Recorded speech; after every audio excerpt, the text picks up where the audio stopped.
Hi, and welcome to tutorial on Excel Chapter 2 Capstone Appliances. This is for PC and Mac. I'm Professor Rob Sheftel, and we'll go through this tutorial step by step. I'm in the to-do list now, and I just pressed the Start button under Pearson My IT Lab.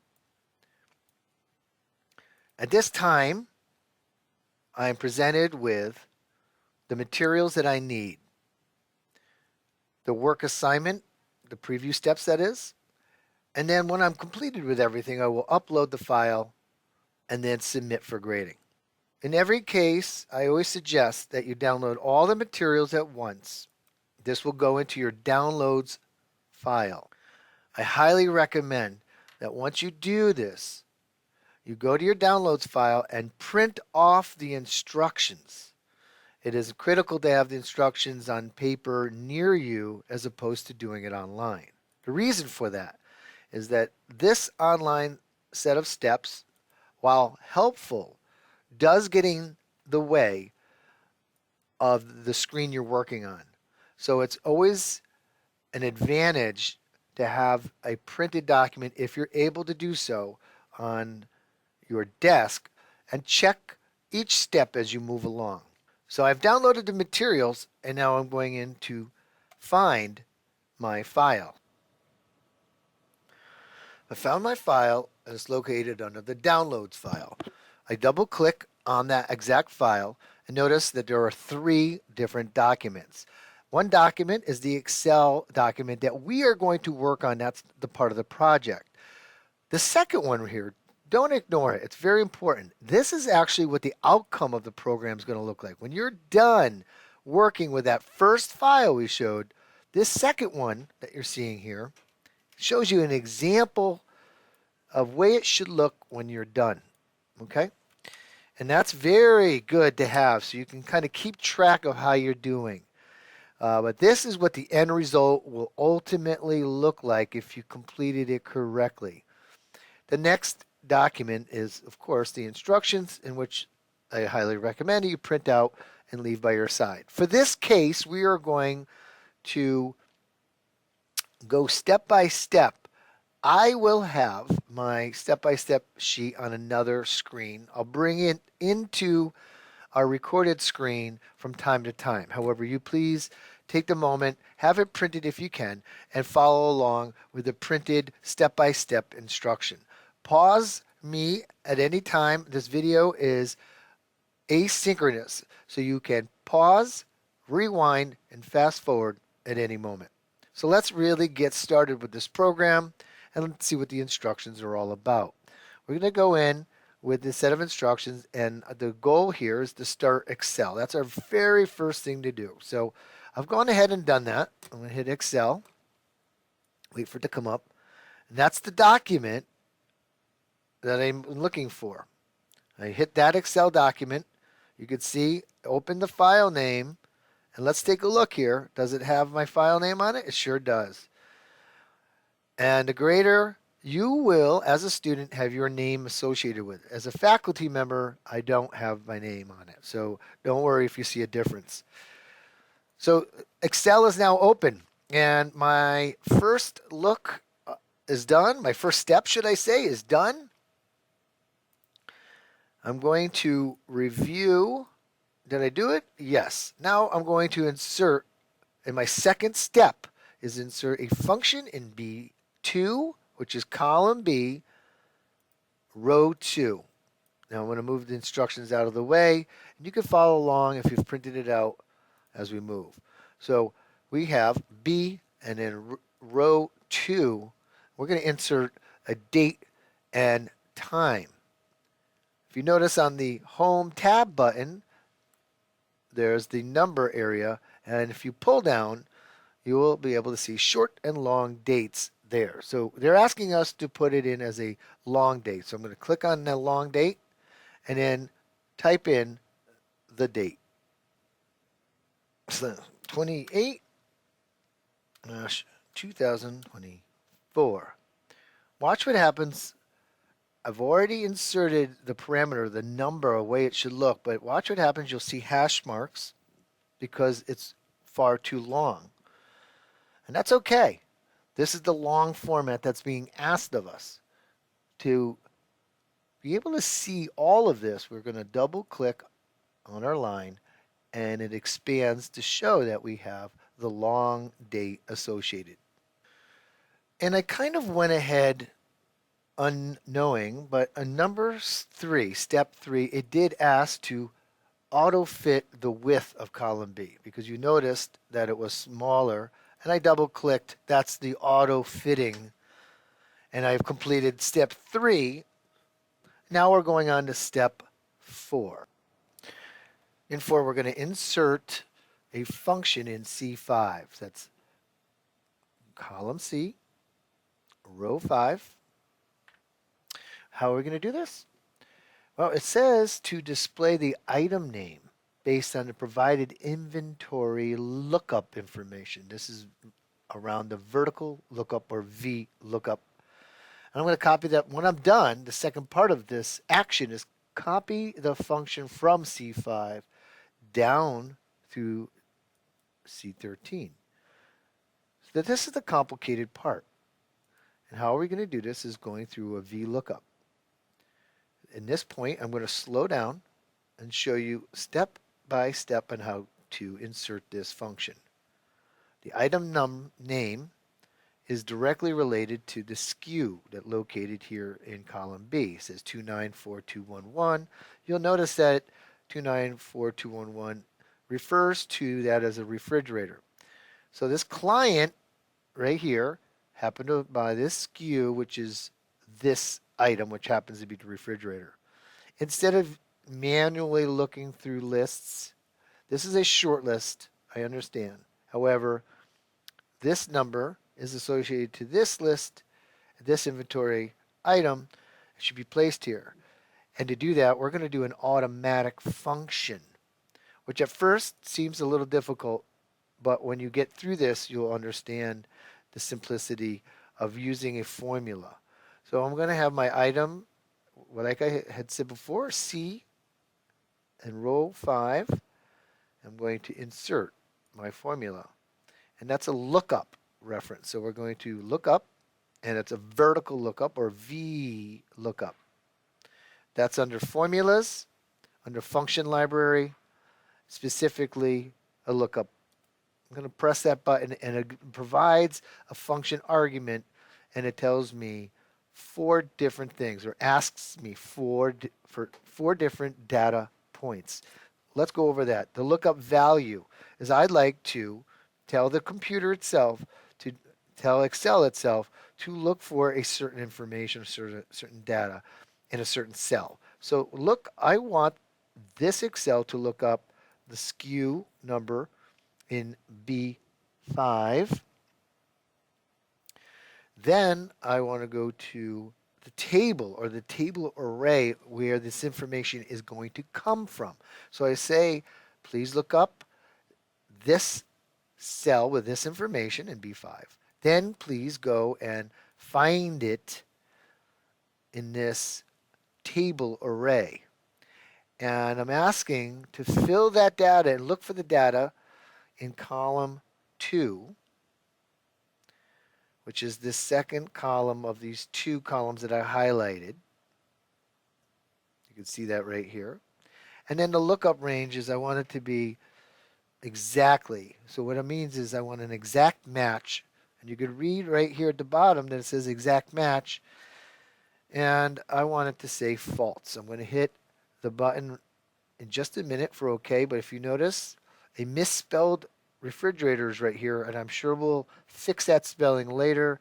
But for now, you can see that it actually gave us a reference to the exact SKU number we were talking about. I'm going to hit OK.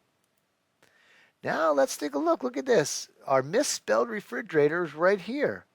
And it refers directly here to this SKU number. It's asked in this next action that we copy this function from cell C5 all the way down. So we could copy, right? We can go into copy, paste, paste, paste, paste. You could also do a pull down, paste, paste. There's something wrong, as you can see that here. This thing is, in order to get rid of those answers that are wrong, where it showed 3, 2, 1. I'm eliminating all of the ones that are not correct. And I'm going to go back and tell you why you're seeing those errors.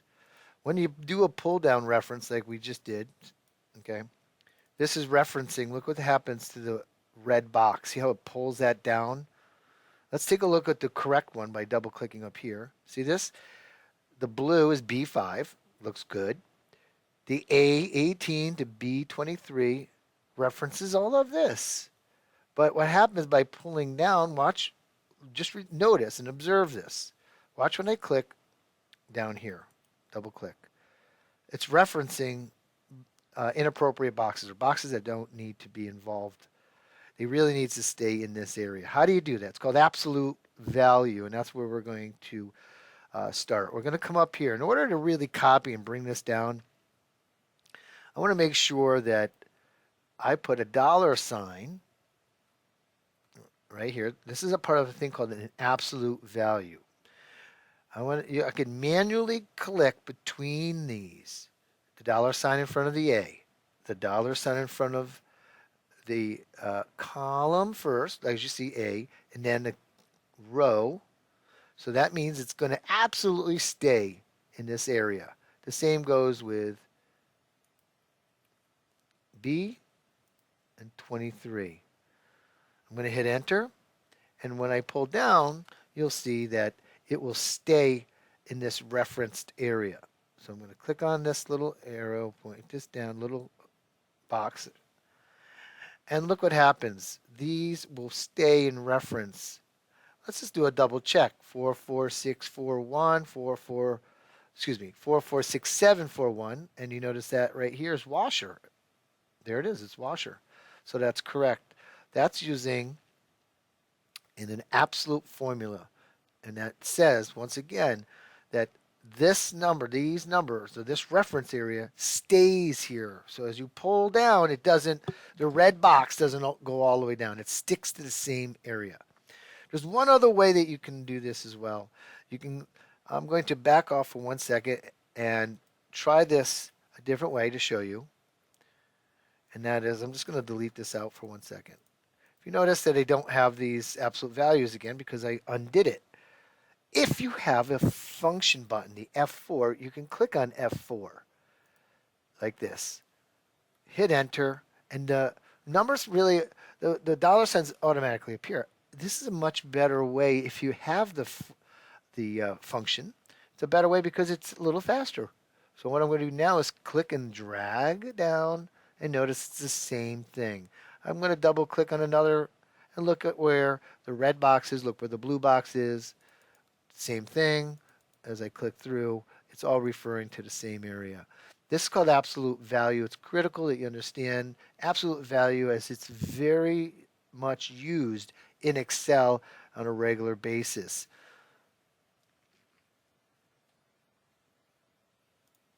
Now moving on to the next step. We're done with step 4. We're moving on to step 5. Step 5 is very simple, and that is we are going to auto fit column C. Let's take a look here. Column C, auto fit. You see the arrows on the left and right side. I double click right here, and this is auto fit.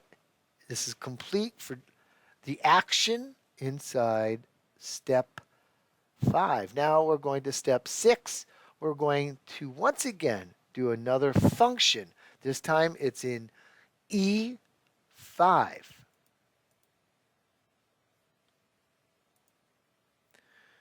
That is column E, row 5.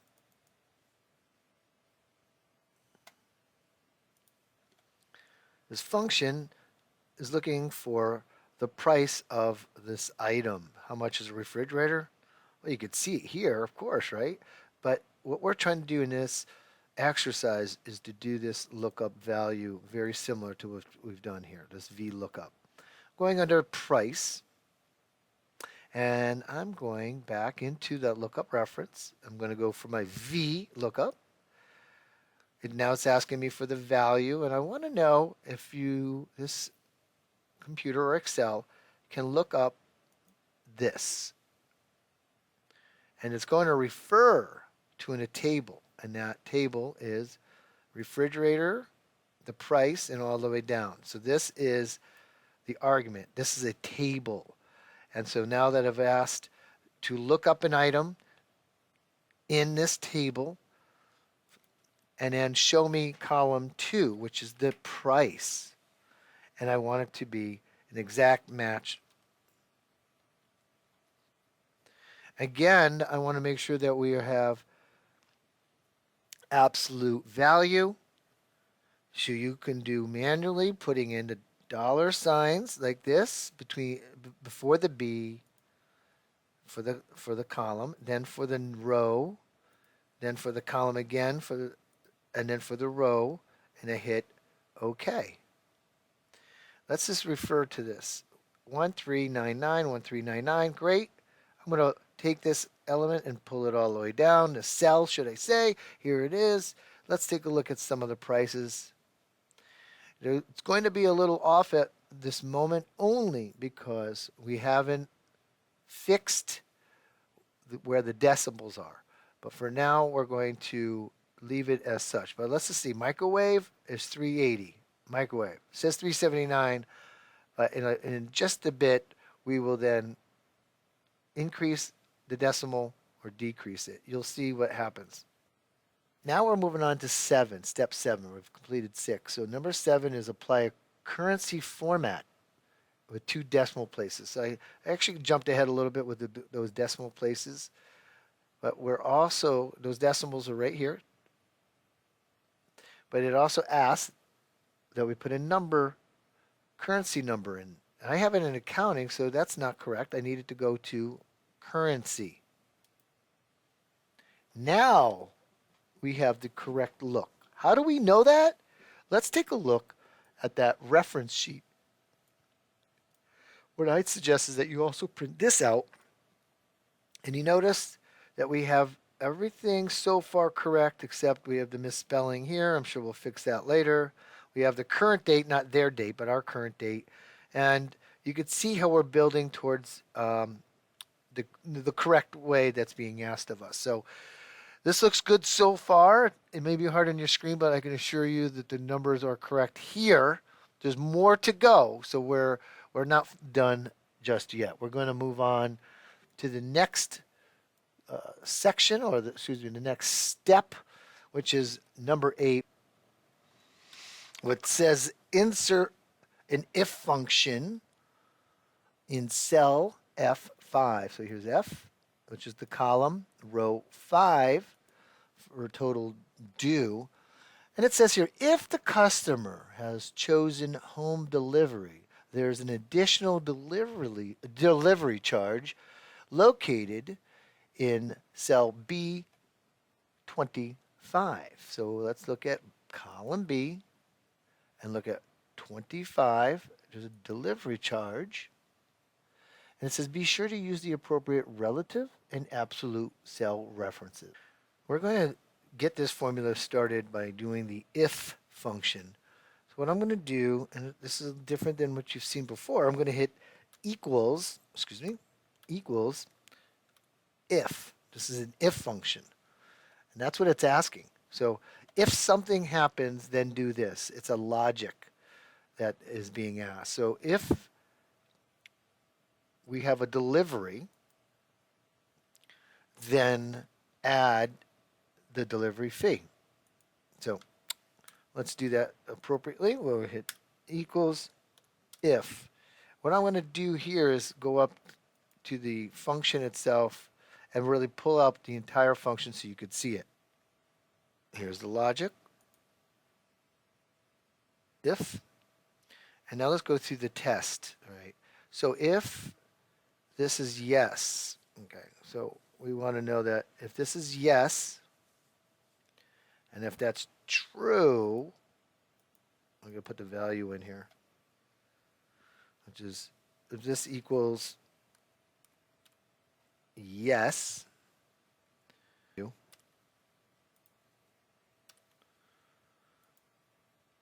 See, it says true. And if it is true, I want you to add $75, which is this column B, row 25. If it's false, just leave it alone. And that means you don't add a delivery price. You're simply just going to have the regular price move over. So I'm going to click on that button. So look at that. D5, which is the reference right here, D5, look at this person has delivery. Since they do have delivery, they're going to add $75 to that. So the price, the total due will be different than somebody that has no delivery. This 467 will come over here to 467. I'm going to hit OK. Now we see that, but one thing that we have to keep in mind is that absolute reference. If you notice that B25 and E5, let's take a look at that again. We don't want, when we pull this down, we don't want this red box to move away. So I'm going to go in and do my absolute reference. Again, you can manually put in the dollar sign to make sure it stays there and hit OK. Now I'm going to pull this down. And you noticed that there's a $75 due, but there's a bit of a mistake, and I'm going to review that with you now. What I need to do is look at this and say, is this correct? Excuse me. Is this correct? And when I look at this, I know from the reference sheet that we have that this number is not really popping up. And this happens, folks. It really should have the number added to the price. So that means, and you can see this in the final results, this is a common mistake here. We can easily fix that. So I'm going to go into my cell as my reference.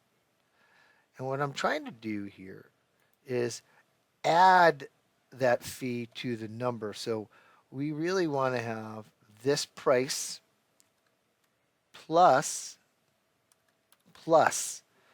that $75. That would mean 1474. And if it's no, it would be $13.99. I'm going to hit OK for that. And now I'm going to pull this down, and let's take a look at our reference again. 379, 455. Let's look at the reference, and I'm just to do a double check, and there it is. You can see the decimals are off at this moment, and the dollar signs are off, but we're going to move on to the next question and hopefully correct that. We have our information here, and we can now look for the next step in the work. So what do we do next? We're done with step 8. We used our relative and absolute cell references in the last one. But I did kind of jump ahead, and I apologize for that. But number 9 is copy the function from F5. That's column F and row 5 and pull down. Now you can see I did that already, so that's okay. Basically you just take this, pull the list down, there it is. But one thing we didn't do is apply a currency number format with 2 decimal places. So let's do that now. Currency. I'm going into the Home tab button, and I'm going to adjust it to currency, and I'm going to go with the full tab down. Okay, and let's look for the currency. Here it is. Click on it. It changes it to the currency. And we have to just make sure that there's 2 decimal places, just like this over here. See that? And it looks like we're all set. And we can also go back to our reference sheet, that one that will enable us to determine if we're doing this correctly. I'm going to bring that over and look at that. And if you notice, the numbers are correct on there. 1474, 1399. I'm just randomly choosing the numbers to make sure we're on target. So there we go. That closes up number 9. We're headed in to number 10. Number 10 says insert the function in cell H5 to calculate the first customer's monthly payment. That's the H5 right here, which is where we're going precisely. And we're going to use the appropriate relative and absolute sale values that we've used in the past. Notes with the dollar signs. And we're going to ensure the result is a positive number. So we don't want the negative numbers in there. And we want to copy that formula down. So when we copy down, those absolute values will allow us to retain those cells, the absolute location of those cells. Clicking on the H, column H, row 5 is right here. We're going to start doing the payment. And to do that, we're going to start with our equal sign and payment. And the short for payment is PMT. And then we'll do a bracket to get us started. But let's just work through this whole thing together. We do need to have our appropriate relative and absolute cells. We got to keep those numbers positive. We have to have positive, not negative numbers. And then when we're done, we're going to copy it down. So what do we do? So with the payment and having absolute values is complex. So let's take a look at where we go. Let's start with B26. The reason for this is B26 has the interest rate. We need the interest rate. So I'm going to click on the interest rate, which is B26. And we need to make this, we have to really divide this number with something. And that's the monthly, the months per year. And we'll take this and we're going to do a divide by the months per year, which is B27. Okay, we got that. We're going to go back and do absolute reference in a moment. So, but I'm going to build this formula with you. I'm going to go in and hit the comma because we're going on to where we need to bring our eyes, and that's G5, the number of years. So we're going to move to G5, and we're going to multiply that times B27, going back to here. After which we put a comma in, and you're going to see this unfold in a minute.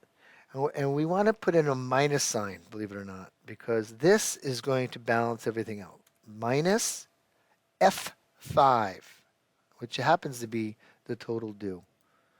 And I'll put my final bracket in. Take a look at this and notice that we haven't done our absolute values yet. Those are those dollar signs. So I'm going to press F4. Look at that. If you don't have F4, you're going to manually go before this number B, this letter B, put a dollar sign and a dollar sign right after.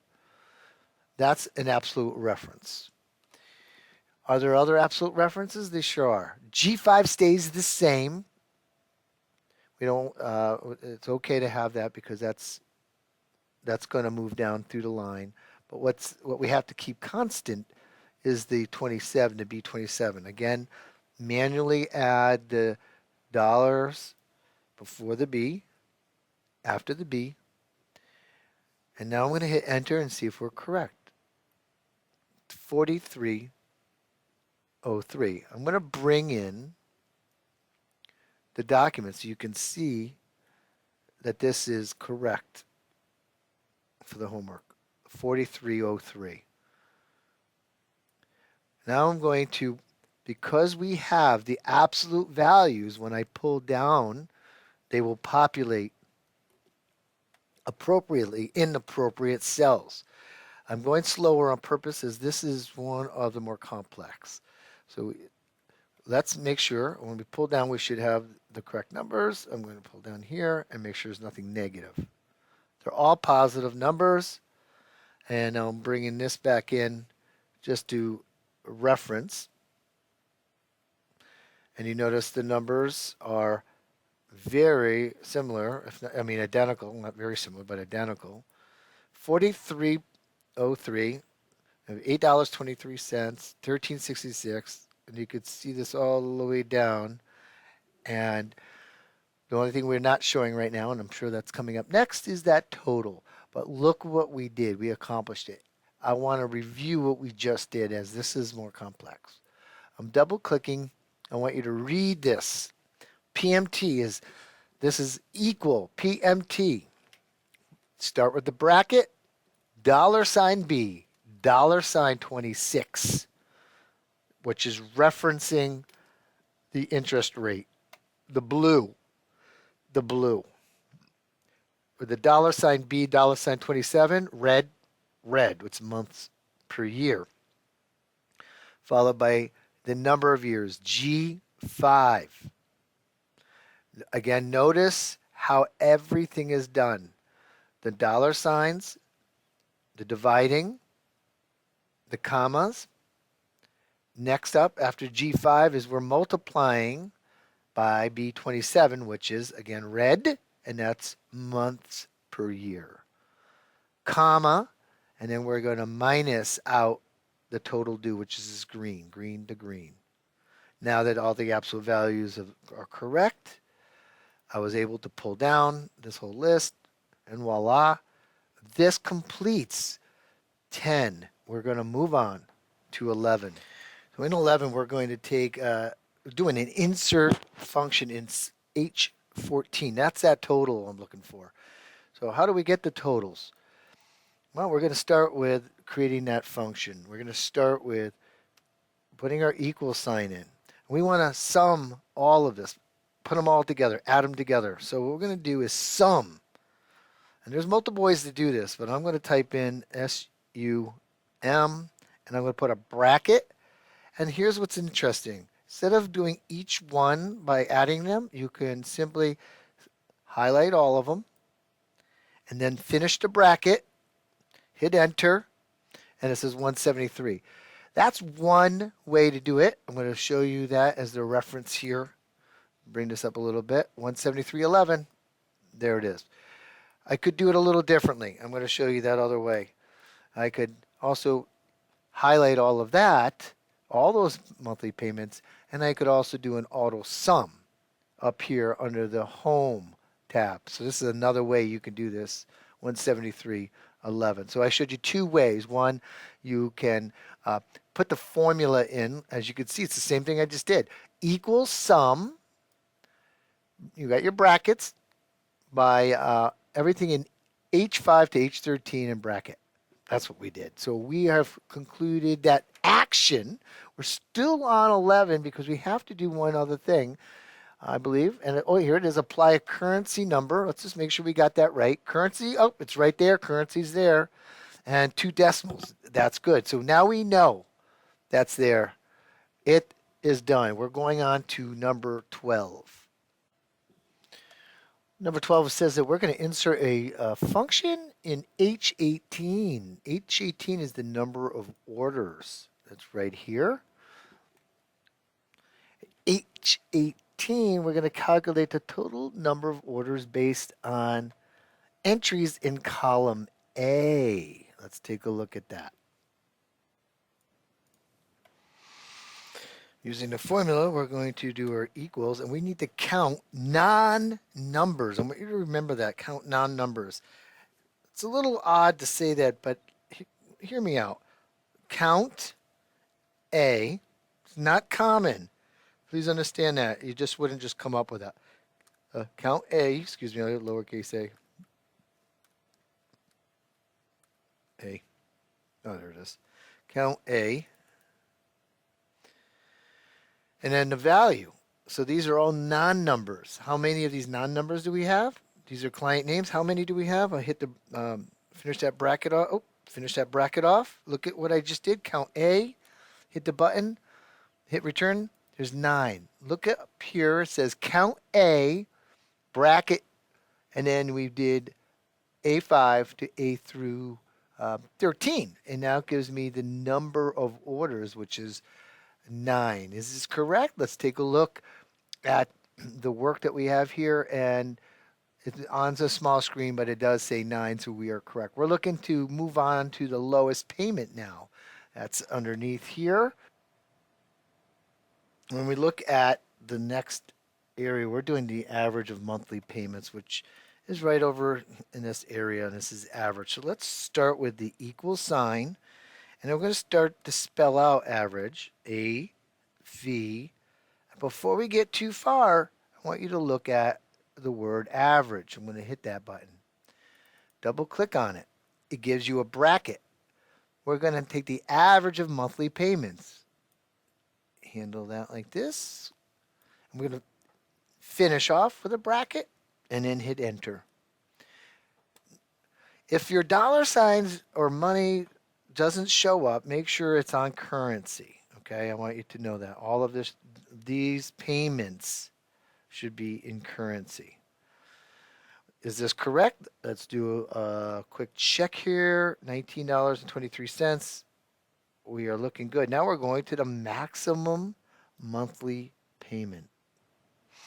Maximum payments will be equal MA, and you notice again it brings up more words that you can use. So match, max. But let's use the max. Double click on that. It begins with a bracket, and we're going to highlight the monthly payments to see what the maximum monthly payment is. I'm going to finish it off with a bracket, and I'm going to hit enter, and we should see 4303. There it is, 4303. Now we're going to move on to the next function, was that median income monthly payment, and that's number 16.